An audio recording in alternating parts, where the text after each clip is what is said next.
forest takes your voice. I have told you everything. I have nothing left to hide.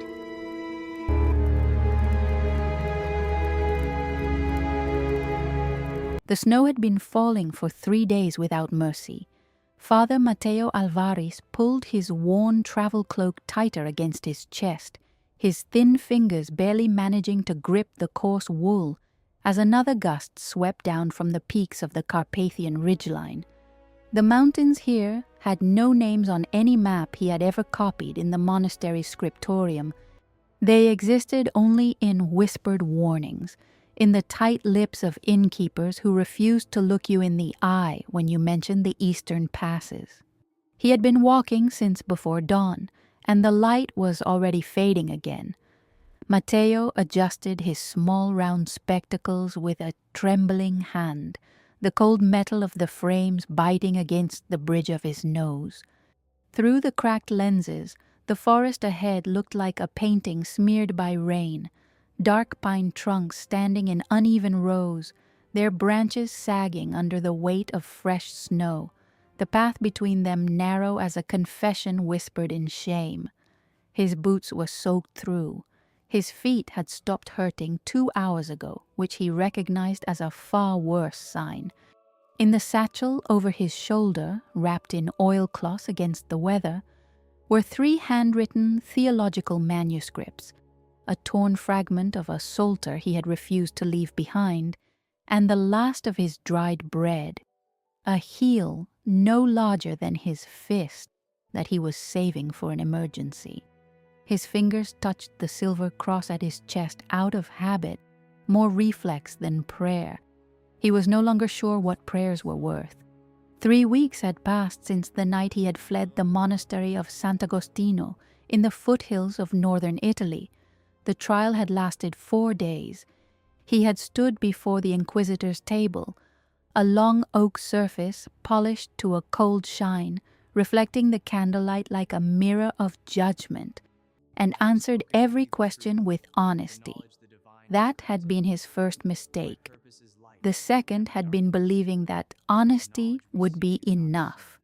Do you deny that the women accused of Congress with the devil are guilty? He had said, I deny that their guilt has been proven by anything other than fear. The room had gone very still. Brother Aldo, a man Matteo had known since seminary, a man he had once considered a friend, had written something in his ledger without looking up. The scratching of the quill had been the loudest sound in the world. They had given him 1 night to recant. He had spent that night in prayer, genuinely asking God for guidance, genuinely open to being wrong.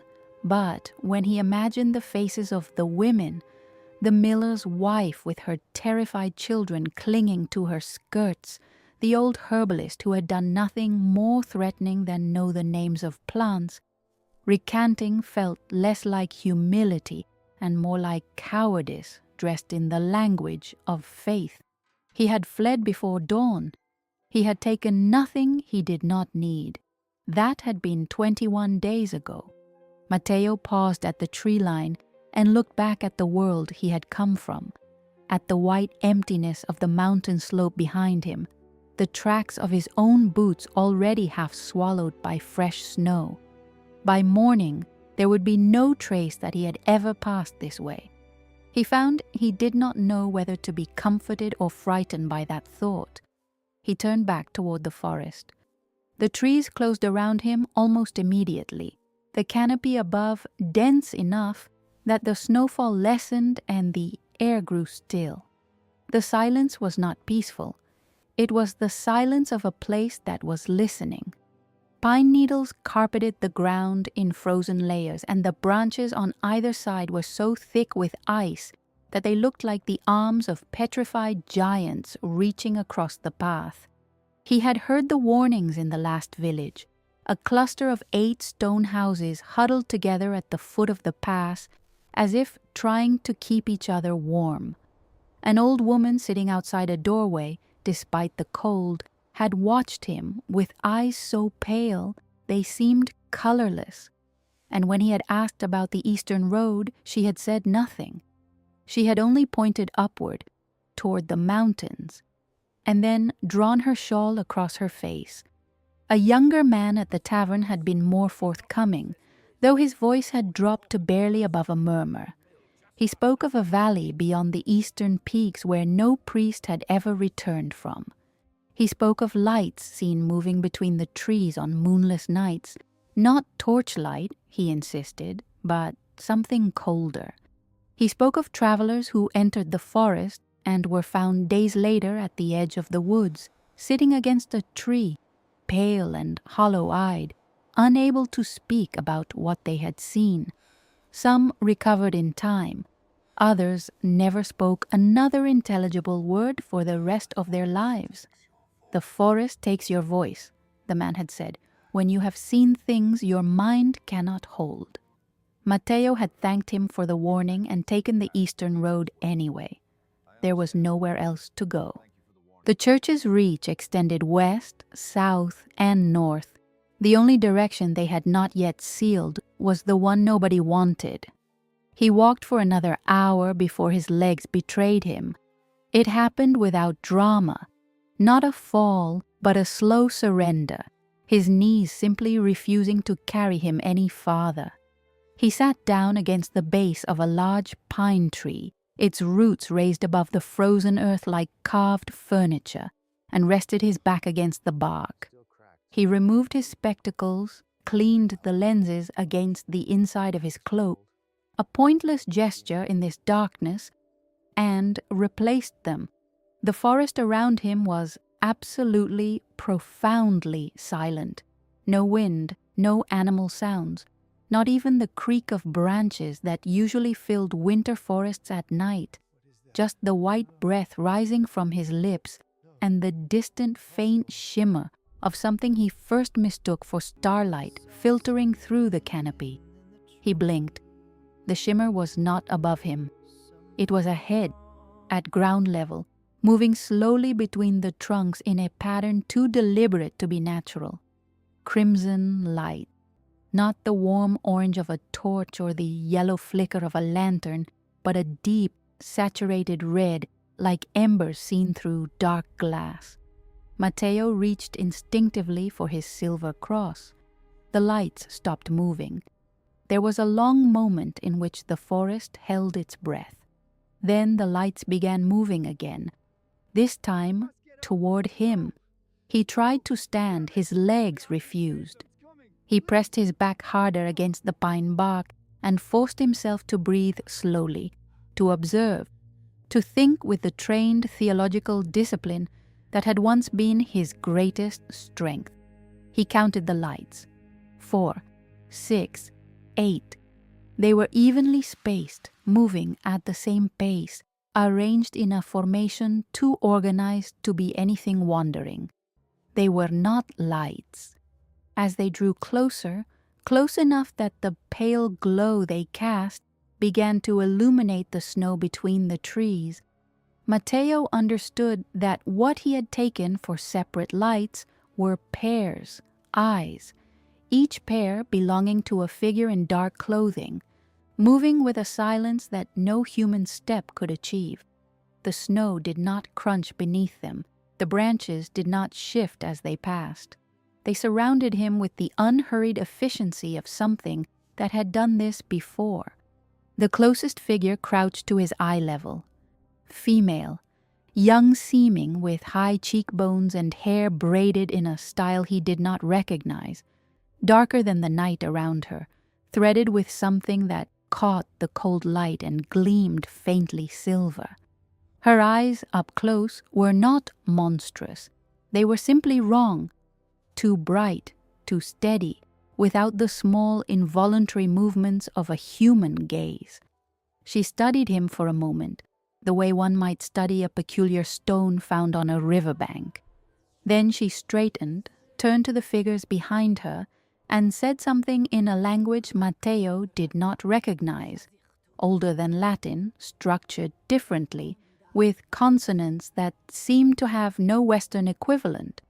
Several of the other figures responded. A brief exchange followed.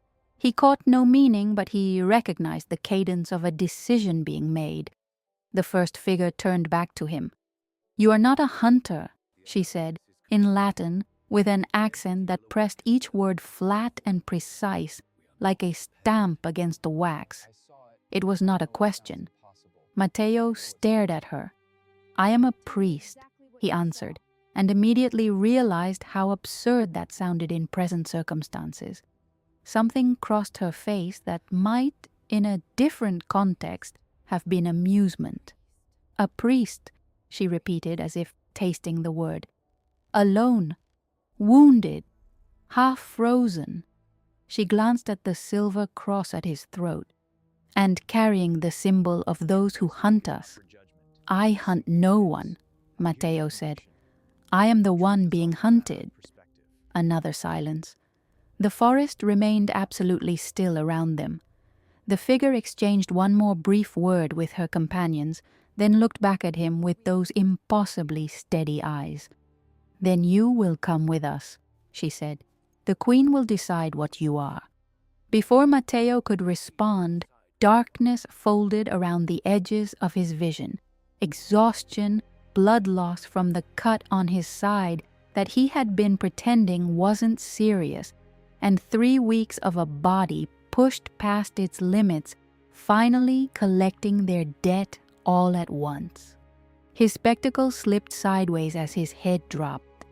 The last thing he saw before the darkness took him was the crimson glow of those eyes, calm, watchful, ancient, and the vast, indifferent black of the forest above, indistinguishable from the sky. Matteo woke to warmth.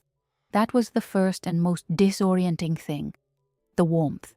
After 3 weeks of mountain cold that had worked its way into his bones like a slow poison, the absence of it was so complete and sudden that for a long, drowsy moment he believed he had died. He lay still with his eyes closed, waiting for something familiar, the creak of monastery floorboards, the distant ring of a bell calling brothers to lords, the smell of beeswax candles and old stone. None of those things came. What came instead was the smell of burning minerals, like heated obsidian, like the inside of a cave that had never known daylight. And beneath it something faintly floral, strange and cool, like flowers that bloomed in winter by choice rather than accident. The air was dry and still. The surface beneath him was not straw or wool, but something smoother, heavier. A bed with linens that felt almost too fine for a man of his station to justify. He opened his eyes. The ceiling above him was carved from black stone, not rough-hewn but shaped with precision, cut into angular panels that intersected at the center in a pattern that might have been decorative or might have been astronomical. Crimson torches burned in iron brackets along the walls, their light steady and unwavering, casting no smoke and barely any shadow. The room itself was larger than his cell at the monastery, considerably larger, with walls of the same dark stone and a floor polished to the point where the torchlight made it look wet. There were no windows. Matteo sat up slowly, expecting pain, and found that his side, the wound he had been quietly catastrophizing about for 3 days, had been cleaned and wrapped in linen bandaging so tight and careful it could only have been done by practiced hands. His boots had been removed. His travel cloak was folded neatly at the foot of the bed. His satchel, his psalter fragment, his manuscripts, everything was arranged on a low stone table nearby, undisturbed. His spectacles had been placed on top of his folded cloak, the cracked lens cleaned. He put them on and looked around more carefully. The room had the bones of a cell, functional, spare, but the details contradicted that reading. A carved wooden chair sat near the wall, its backrest shaped into a pattern of intertwining branches. A tapestry hung opposite the bed, midnight blue, depicting a forest at night with a full white moon above it, and beneath the moon a cluster of figures, female, robed, standing in a circle with their faces turned upward. The craft of it was extraordinary. The threads caught the torchlight differently at different angles, making the moon seem to shift. On the table beside his belongings was a tray. Dark bread, harder than he was used to, but dense and real. A wedge of pale cheese. A small clay bowl filled with dried dark berries he could not identify. And a cup of something warm that was not water and not wine. A dark herbal tea of some kind, bitter and grounding when he finally accepted it and drank. He ate slowly. His hands had stopped shaking by the time he finished the bread. The door, when it opened, made no sound. The woman who entered was not the one from the forest. This one was older in appearance, middle-aged by human measure, though Matteo was beginning to revise what that meant here. With sharp gray eyes and dark hair pulled back severely from her face. She wore deep burgundy robes that swept the polished floor and carried herself with the particular posture of someone accustomed to having rooms rearrange themselves around her presence. She stopped just inside the doorway and looked at him with frank assessment. "You ate," she said, in Latin cleaner than his own. "I did," Matteo said. "Thank you." She seemed mildly surprised by the thanks, a flicker of something crossing her face before she reassembled her composure. "My name is Seraphine," she said. "I am the Queen's first counselor. I am here to explain your situation before you are brought before her." "I am grateful for the explanation," Matteo said. He found his voice steadier than he expected. Something about the absurdity of the situation had pushed him past fear into a kind of careful open attention, the same state of mind he had used to read difficult theological arguments that he disagreed with but needed to understand fairly. Seraphine crossed the room and stood at the foot of the bed with her hands folded, studying him. "You entered the territory of Noctyra," she said. "By the laws of this kingdom, any trespasser, human, hunter, or otherwise, is subject to judgment by the Queen." She paused. "The sentence, historically, has not been lenient. And yet I am here," Matteo said, "in a warm room, with bread and tea." "Yes," Seraphine said, "that is irregular." She said it neutrally, but something beneath the neutrality suggested that irregular was not a word she used lightly or often. "The scouts who found you reported that you were not armed beyond a simple knife," she continued, "that you carried no silver weapons, no stakes, no holy water prepared for use against us. They reported that when you saw them, when you understood what they were, you did not reach for your blade, you reached for your cross." She looked at the silver piece still resting against his chest. "And then you spoke. You said you were being hunted." "That is true," Matteo said. "By whom?" "The church." He hesitated for only a moment. "The Inquisition." Seraphine was quiet. The torchlight moved across her face, and in that stillness she looked for the first time like something that had lived long enough to have heard that word accumulate centuries of weight. "Then you are not our enemy," she said. "I have never been anyone's enemy," Matteo said quietly. "That was precisely my problem." Seraphine looked at him for a long moment. Then she turned toward the door. "Come," she said. "Leave your cloak. You will not need it. The Queen is waiting." The corridors of the castle were unlike anything Matteo had ever seen, and he had walked through the great cathedrals of Florence and Rome, had stood in crypts that predated the Roman Church, had once spent an entire afternoon in the underground library of a monastery in Bologna, that had shelved books no living person was supposed to know existed. This was different. The passages were carved from the same black stone as his room, but as they moved deeper into the structure, the architecture became more elaborate. Vaulted ceilings rose to heights that seemed impractical, 30, 40 feet, decorated with carved reliefs depicting what appeared to be a history told in stone. Battles between pale figures and armored human soldiers, a city being built beneath a mountain, a woman standing alone on a high cliff with her arms raised, facing a storm. Torches in the wall brackets burned that same steady crimson, and in the light, Matteo began to notice that the stone itself had faint luminescent properties, a subtle silver-gray shimmer in the dark panels, as if the rock remembered moonlight from some time before it was quarried. Women passed them in the corridors, some in practical dark clothing, moving with purpose, others robed and unhurried, conversing in low voices in that same unknown language. All of them paused when they saw Matteo.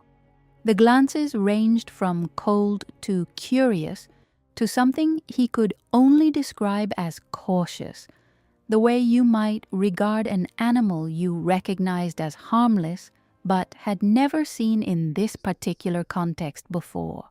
None of them frightened him. That surprised him most. They passed through a hall lined with crystalline formations that grew directly from the walls.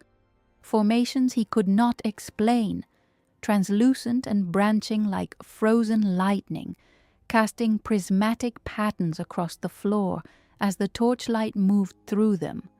He slowed without thinking, reaching out one hand, and Seraphine stopped without comment and allowed him a moment to look. The crystals hummed, very faintly, a tone too low to be certain of, more felt in the chest than heard with the ear. Matteo had read accounts of places where old magic had been worked so many times and for so long that the stone itself absorbed it. He had always filed such accounts under superstition and peasant legend. He revised that filing quietly and moved on. The throne room appeared without warning. There was no grand anteroom, no processional space, just a pair of tall, dark doors that Seraphine opened with both hands, and then a room that seemed to absorb the concept of ceiling entirely. High above, the black stone gave way to natural rock, and in the rock there was an opening, not a window but a shaft, long and narrow, cut at an angle that seemed mathematically precise. Through it fell a column of moonlight so clean and vertical it looked solid, a pillar of pale silver light that struck the center of the stone floor and spread in a perfect circle, illuminating everything within it with a cold, shadowless clarity. The throne sat at the far end of the room, raised on 3 shallow steps of polished obsidian. It was not large, not the oversized furniture of kings who needed their furniture to do their intimidating for them.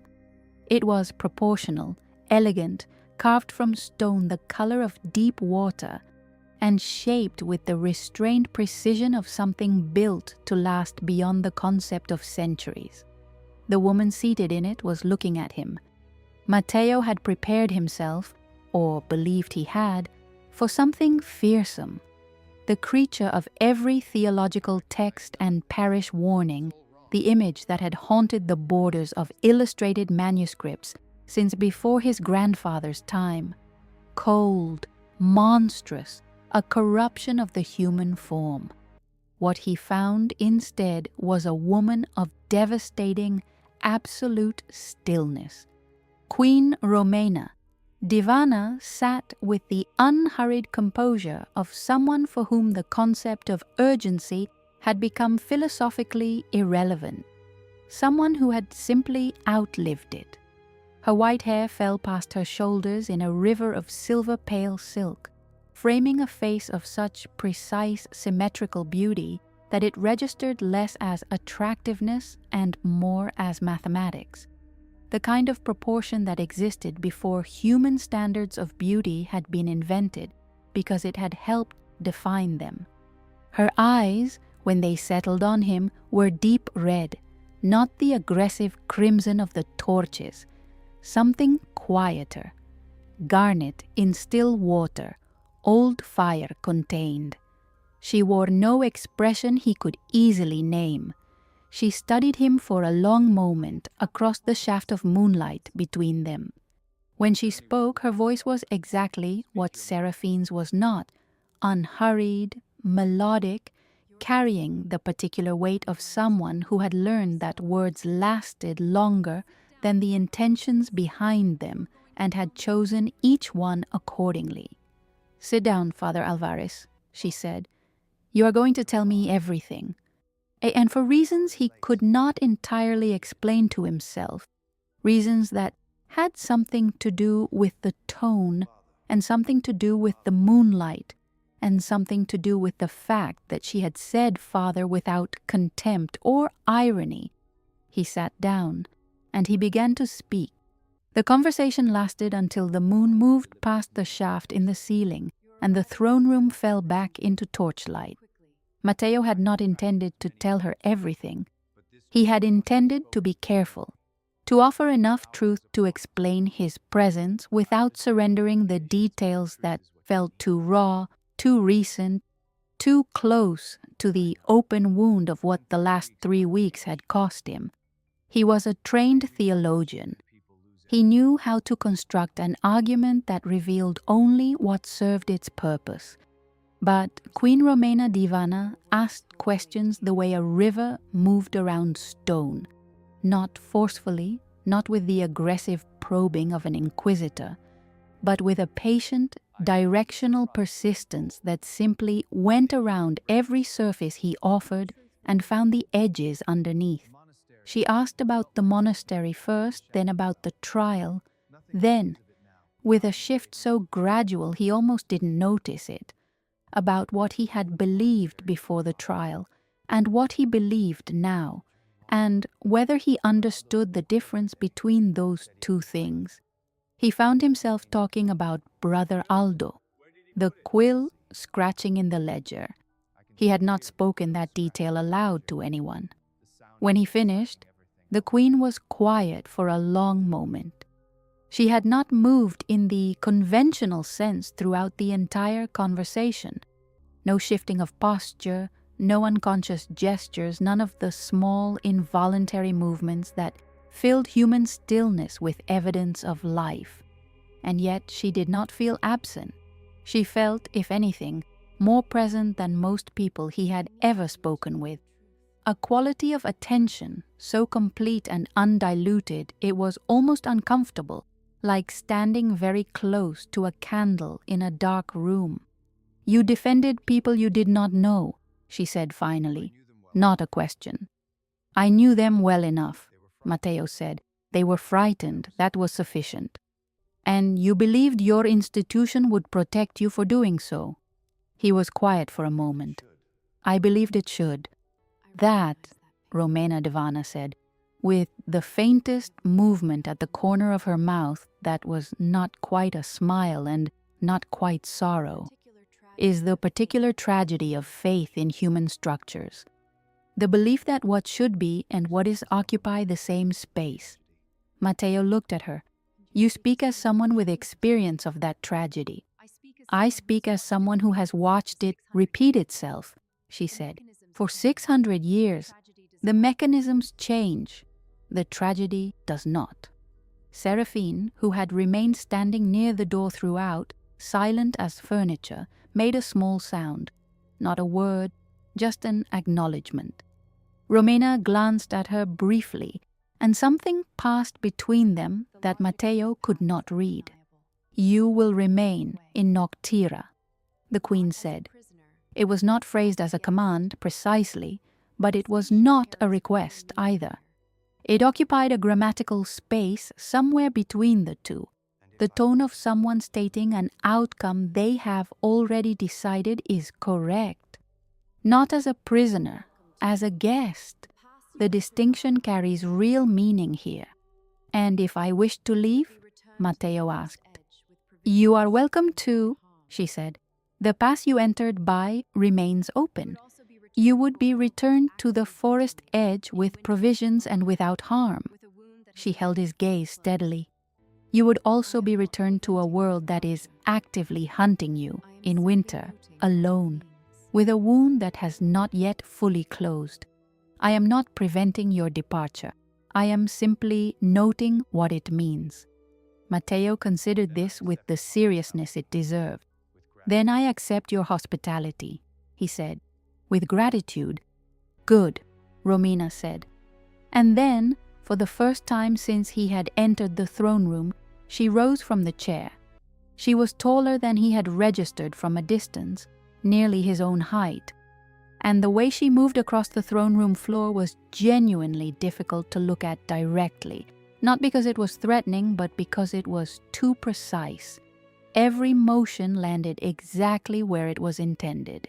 No wasted movement, no adjustment. It was the walk of something that had long ago made peace with its own body in a way most living things never managed.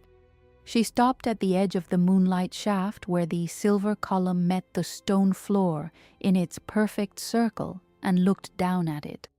Seraphine will show you to better quarters, she said. Tomorrow, if you are willing, I would like to continue this conversation. Matteo stood. I am willing. She looked at him then, just briefly, across the silver light, and there was something in the expression that he catalogued carefully and then set aside to think about later. Not the cold assessment of the first exchange, something that had opened slightly, the way a door opens when you press your hand against it without turning the handle. Not an invitation, just evidence that the door existed. He followed Seraphine out of the throne room. Behind him, in the silence, the column of moonlight held. His new quarters occupied a tower room, circular with walls that curved in a way the lower corridors did not, and a single slit window that looked out over something he could not fully see at night, but which smelled of cold stone and pine and a vast open space below. A proper writing desk had been placed beneath the window, stocked with paper, ink, and 2 fresh quill pens. His manuscripts had been transferred here, still wrapped in their oilcloth. He sat at the desk for a long time without writing anything. He was not a man who frightened easily, or rather, he was a man who had learned to examine his fear with the same methodical honesty he applied to everything else, to hold it up and turn it in the light and determine what it was actually made of. What he felt now, sitting in this impossible tower in the hidden kingdom of creatures his entire tradition had classified as the enemies of God, was not fear. It was closer to the feeling he had experienced at 22, reading Augustine for the first time. The vertiginous, almost nauseating sensation of a structure you had believed was the ceiling, revealing itself to be only another floor. He opened his Psalter fragment and read the same 3 verses 4 times without absorbing any of them, then set it down and went to sleep. The following days developed their own rhythm with a naturalness that unsettled him more than strangeness would have. Seraphine served as his initial guide, moving him through the castle's accessible spaces with the brisk efficiency of someone managing a complicated schedule. The castle of Noctyra was larger than it appeared from within any single room. It extended downward as much as upward, carved into the mountain over what must have been centuries, its lower levels cooler and darker, and visited less frequently. The upper sections, where Matteo was permitted to move freely, were inhabited and alive in their particular way, women moving through corridors with purpose, small groups gathered in alcoves in conversation, the sounds of work and routine carried through the stone in low vibrations. He had expected hostility. He received instead something more nuanced, a collective watchfulness that was not unfriendly but was absolutely thorough. He was assessed in every room he entered. Eyes tracked him with the patient, complete attention of creatures for whom a few weeks were a negligible unit of time, and a new and inexplicable thing in the hallway was worth examining properly. He asked Seraphine about the kingdom's history on the third day, in the library, a deep, vaulted room 3 levels below his tower, lined with shelves carved directly into the rock and stocked with volumes in at least a dozen languages, some of them in scripts he did not recognize. Seraphine was quiet for a moment before answering, as if deciding how much of the answer was his yet to receive. Noctyra was founded in the year 891, she said finally, by 7 women who had been condemned separately in 7 different kingdoms over a period of 40 years, accused of witchcraft, of congress with evil, of crimes against the natural order. She ran one finger along the spine of a volume without reading its title. The accusations were the same in each case, across different languages, different borders, different decades. The Church's taxonomy of threat does not vary much with geography. And the founding queen? Matteo asked. There have been 3 queens, Seraphine said. Romena Divana is the 3rd. She has ruled for 412 years. She said it without emphasis, the way one might state the height of a mountain, a fact that existed beyond the register of impressive or unimpressive. How, Matteo began, and then stopped himself, aware that the question was both obvious and possibly impolite. How does one become what we are? Seraphine said without inflection. That is the oldest question any human ever asks us, and the answer is the least interesting part of our history. We were changed. The mechanism of that change is a matter of blood and old magic, and it is not freely explained to guests. She looked at him directly. What matters is not how we came to be. What matters is what we have built. Matteo looked around the library, at the thousands of volumes, the careful cataloguing system, the reading tables with their cushioned stone seats and their precisely placed lamps. It is remarkable, he said sincerely. It is a civilization, Seraphine said. One that has survived 6 centuries specifically because the world outside does not believe it exists. He heard the weight beneath the words, the implicit question of what happened to things that threatened that survival. He did not press it. That evening, for the first time, Romena Divana came to the library herself. She did not announce herself. She simply appeared in the doorway when Seraphine had gone, and stood there until Matteo looked up from the manuscript he had been carefully translating. "You read Slavonic," she said, looking at the text. "Badly," he said. "I am working on it." She crossed the room and stood beside the table, looking at the open manuscript. He watched her eyes move across the page, fast, confident, the reading of someone entirely fluent.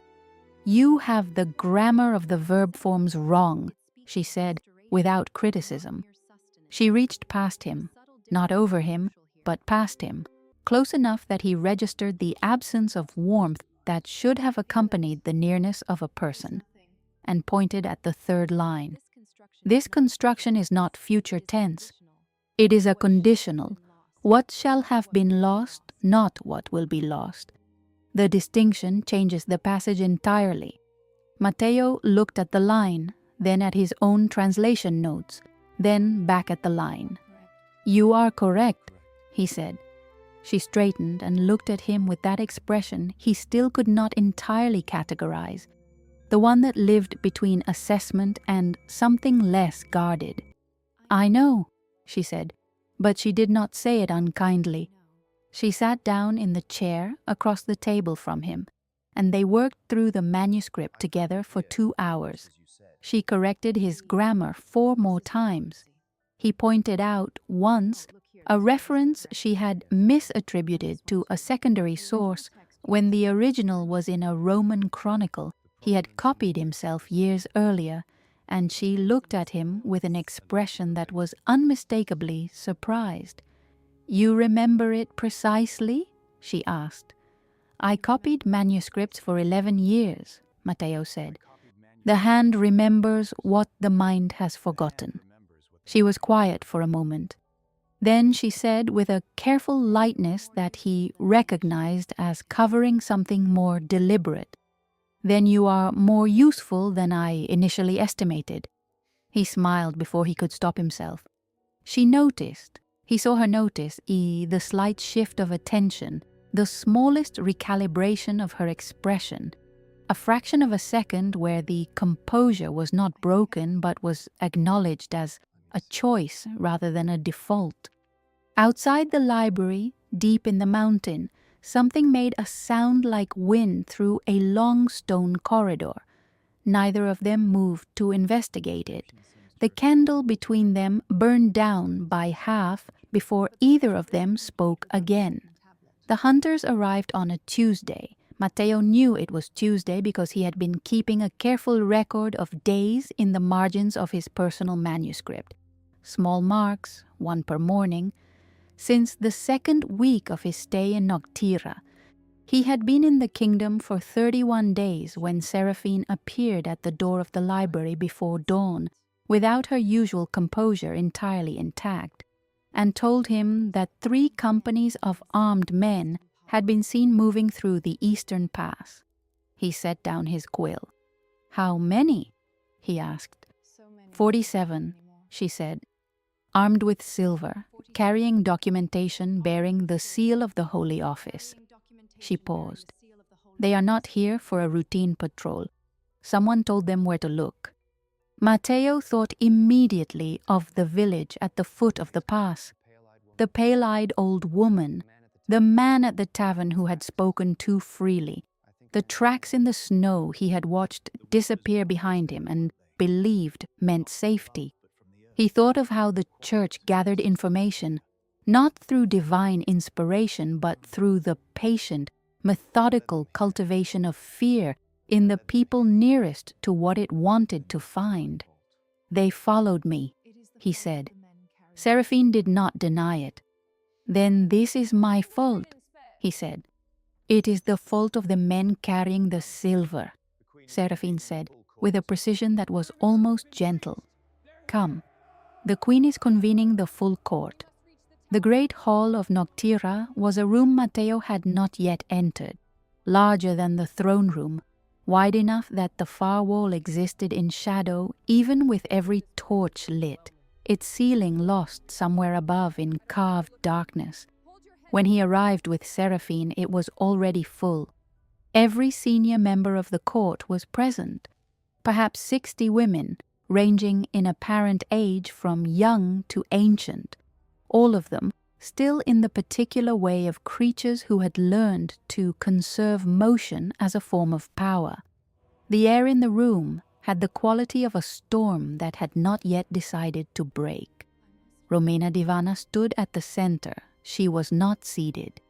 She stood on the flat floor among her court rather than above it on the dais, which Matteo had already learned was something she did only when the situation required equality of presence rather than hierarchy. Her white hair was unbound tonight, falling freely past her shoulders. She wore no crown. Her expression was the one he had come to recognize as her thinking face, perfectly still on the surface and underneath it, moving fast. When he entered the room, she looked at him immediately. The court looked at him too. Many of the faces he had come to know over 31 days. The crystallographer who had spent an afternoon showing him the luminescent properties of the wall formations. The archivist who had helped him locate a Byzantine text he needed. The young guard who had found him in the forest and still regarded him with the expression of someone who had made an unconventional decision and was watching to see how it resolved. They looked at him now with varying degrees of the same question. He had brought this here. What would he do about it? Matteo crossed the hall and stopped a few feet from the queen. He did not wait to be addressed. "Tell me what you need," he said. The room was very quiet. Romena studied him for a moment. "The hunters know the location of the eastern entrance," she said. "They will reach the valley floor by midday. If we engage them directly, there will be death on both sides. If we withdraw deeper into the mountain, we abandon 6 centuries of infrastructure that cannot be rebuilt." She paused. "There is a third option." "Which is?" "You," she said simply. "You are who they are hunting. A renegade priest carrying heretical documents, last seen entering the eastern pass. If you presented yourself to them at the valley entrance alone, voluntarily, they would have what they came for. They would have no reason to continue into the valley." The silence in the hall was absolute. Matteo looked at her. He looked carefully, the way he had learned to look at difficult texts, not for the surface meaning, but for what lived underneath it. What he found in Romena Divana's face in that moment was something he had not expected. She was not asking him to go. She was telling him the option existed because honesty required it. But underneath the honesty, something else was present. Something controlled and ancient and held very tightly, the way you held something you were afraid of dropping. "That option would result in my death," he said, not dramatically, as a point of information. "Yes," she said, equally, without drama, equally precise. "It would. And you are offering it to me as a choice." "Every option is a choice," she said. "I will not make this one for you." Accede.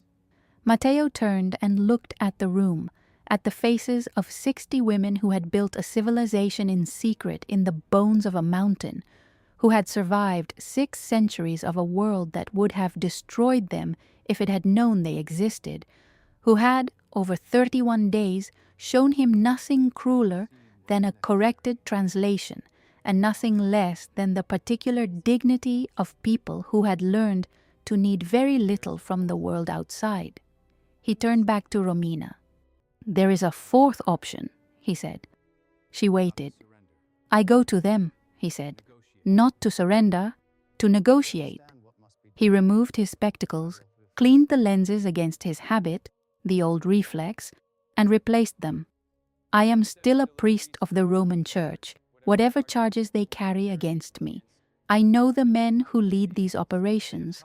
I know their documentation, their procedures, their canonical limitations." He paused. "They have come for a heretic. I will give them a heretic who recants, publicly, completely, with full cooperation, in exchange for being remanded to a monastery of my choosing, rather than trial." He held the queen's gaze. "It is a humiliation, not a death, and it closes the path back here permanently. If I am accounted for, there is no unresolved thread pulling them towards this valley." The court was very still. Seraphine spoke from somewhere behind him. "They will never believe a recantation offered in a remote valley without a tribunal present. They will believe it if I give them something more valuable than a trial," Matteo said. "Information about heretical networks in the north. False information carefully constructed from things I actually know that will send them in precisely the wrong direction for at least 2 years." He kept his eyes on the queen. "I spent 11 years copying manuscripts.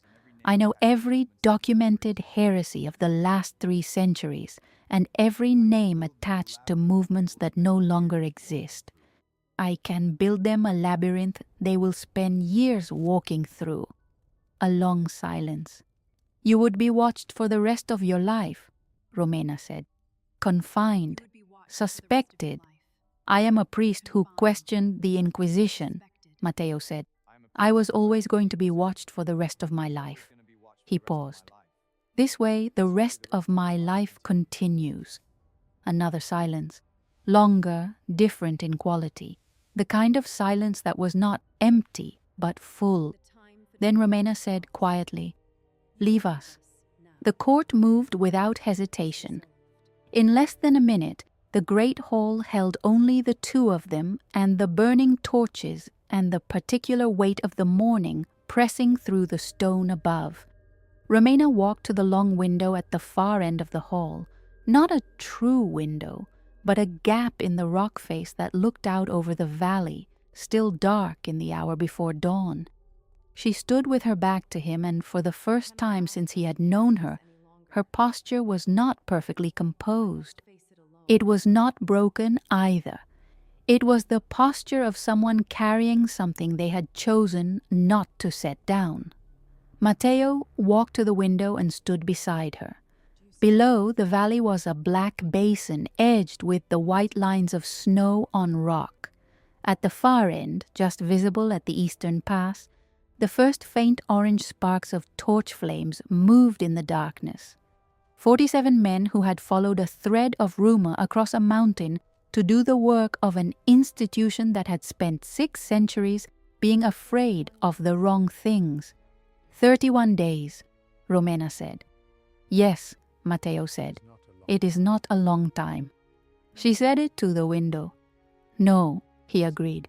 It isn't. She was quiet for a moment.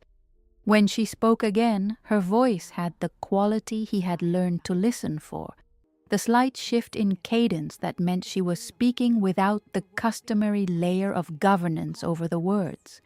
In 400 years of ruling this kingdom, I have sent 11 people away from Noctyra against my preference. I remember each of them precisely. She paused. The mind holds what the heart cannot. Sir Matteo looked at her profile. The clean architectural line of it against the dark valley, the white hair catching the first gray suggestion of dawn at the edge of the sky. He thought about what it meant to be 600 years old and to still feel something at the departure of a person you had known for 31 days. He thought about what that said about both the rarity and the stubbornness of the thing that made it possible. I will find a way to write, he said quietly. It will have to be carefully done, but I am very good at hiding meaning inside orthodox language. 11 years of manuscripts. She turned to look at him then. Up close, in the gray pre-dawn light coming through the rock, her eyes were not the torchlight red he had first seen them. They were deeper, the color of garnets in still water, as he had once thought. And in them was something that was not cold and had perhaps never been cold, only carefully governed for a very long time. I know you are, she said. He held her gaze for a moment that had no practical length, that existed outside the 31 days and the 47 soldiers moving through the pass and the 600 years and all the specific gravity of everything that had brought both of them to this window at this hour. In it was everything that had been said in the library over shared manuscripts, and everything that had been understood without being said, and the full weight of a thing that had grown in impossible soil and had grown anyway. Then he nodded once, and she nodded once, and the moment closed. He met the hunters at the valley entrance an hour after dawn. He was alone, unarmed, his silver cross visible at his throat, his manuscripts in the satchel at his side. His hands were steady. His voice, when he spoke to the commander, a broad, careful man named Brother Vasile, whom Matteo recognized from a conference in Rome 6 years prior, was calm and cooperative, and told the precise story he had constructed in his mind during the walk down. Brother Vasile was suspicious for 20 minutes, then cautious for 10. Then, as Matteo produced the first carefully false name and the first carefully false location, visibly relieved, the relief of a man who had been sent to find something and could now return having found it. They took him north. He did not look back at the valley. He had decided, on the walk down, that looking back was the one thing he would not permit himself. He had been right about everything except one detail. 3 weeks later, in the small monastery outside Brasov, where he was remanded pending a review that would take years and resolve in his quiet, supervised favor, a letter arrived addressed in a hand he did not recognize.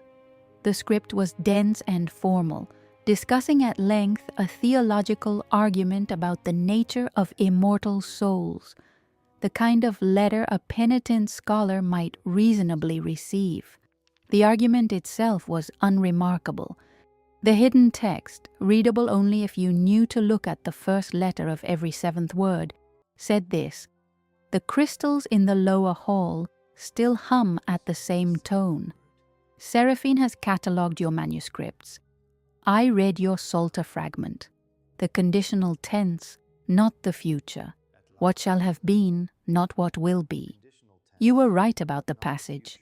Come back when you can. The door is always open." Matteo read it 3 times. Then he folded it carefully, placed it inside the cover of his oldest manuscript, and sat for a long time at the small desk of his small room in his small supervised life, looking at the wall. Outside, the Carpathian winter was ending. Somewhere east, past a pass with no name on any map, in a valley that did not officially exist, the moon was rising over black stone cliffs and casting its silver column of light through a precisely cut shaft in a ceiling of ancient rock. He picked up his quill. He began to write back.